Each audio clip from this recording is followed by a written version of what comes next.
you made a lot of news today, obviously. If you could just sort of lay out, explain to the American public why it is you felt like this was the right move to make to file a motion to vacate here.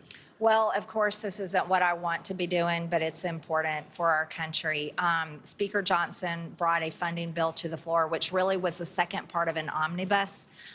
This was a funding bill that would fund abortion clinics with abortions up until the day of birth, funds DEI projects within the government, funds the trans agenda for our children through various earmarks, and forces Republican members of Congress, puts them in a bad place to choose between funding paychecks for our military and funding those things as well. He also brought this funding bill to the floor, breaking our rules, 72-hour rule. We were only given 1 day to read the 1,012-page bill that we had to vote on today. That's $1.2 trillion of spending of the American people's hard-earned tax dollars. This also comes on the heels of a minibus last week and 3 CRs. Waiting all the way up until the government funding deadline. These are the tricks and the gimmicks they have been doing here in the swamp for decades, and people are sick and tired of it. I filed the motion to vacate today, and I'm giving time for my conference. I think everyone needs time to think about who they want to be Speaker of the House and who is capable of leading. The vote count today on this bill, it was a Democrat bill. Chuck Schumer drove the process. Mike Johnson handed the gavel over to him, and the majority of the majority voted against this bill. So it is clear within my conference, everyone has lost complete confidence in Mike Johnson as Speaker of the House, and we need a speaker going forward that can lead our country in this time of chaos where our border is being invaded, crime is out of control, and many Americans have lost hope for the future. So let me ask you, so you talked about a number of things in the bill that you did not like. Obviously, you know, Republicans have a very slim, I think now, 2 or 3 seat majority, that's it. That does require compromise. You need to give some to get some. That's generally how this works.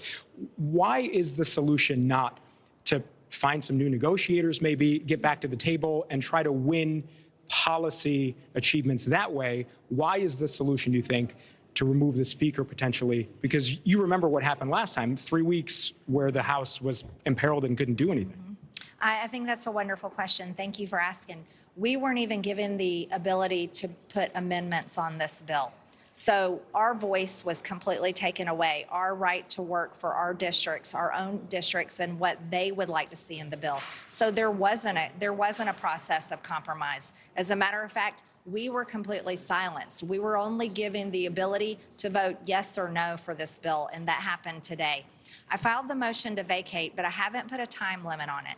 I'm being very respectful to my conference. I want us to have time to go through this, not to set the House on fire and force everyone into a rush process. I have the ability to call this motion to vacate to the floor in a matter of weeks or maybe even a matter of months. What I want to see for the House of Representatives is committees to be able to continue their important work, continue their investigations, and do our jobs for the American people. But at the same time, it's time for us to find a Republican Speaker of the House that doesn't get rolled in meetings, doesn't hand over the speakership to Chuck Schumer, and doesn't pass funding bills that the White House can't wait to sign. So who is that person in your conference who not only can negotiate, as you say, but also can get half the House to vote for them to become Speaker? Well, again, I respect my conference. I respect my conference so much. I've paid all of my dues to the NRCC and then some.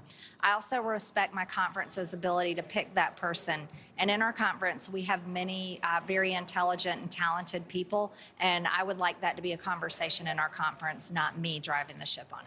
So it sounds like you're at least leaving the door open for the possibility that maybe Mike Johnson can do something between now and whenever you want to do this, announce on the floor, where you may pull this back? Am I hearing you correctly? Or is this a for sure thing you're going to do? It's just a matter of when? It's a matter of when. And from conversations that I've had with my colleagues, many other members have lost confidence in him as well.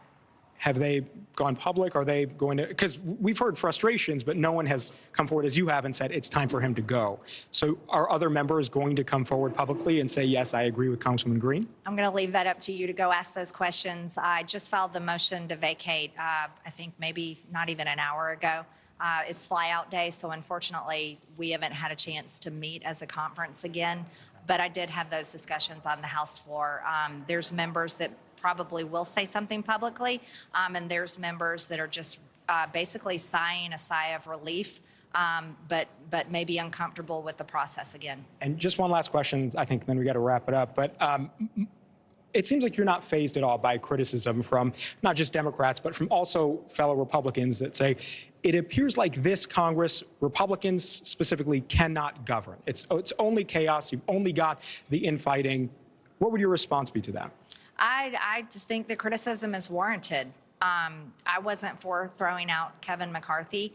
I wasn't for throwing out George Santos, and I wasn't for funding bills that took away our right for amendments, broke the 72-hour rule. We have a serious crisis right now in our country. The video everyone's watching is the one where illegal aliens ran across the border, running over Texas National Guard and Border Patrol agents, all military-aged men. Many Americans are terrified of that.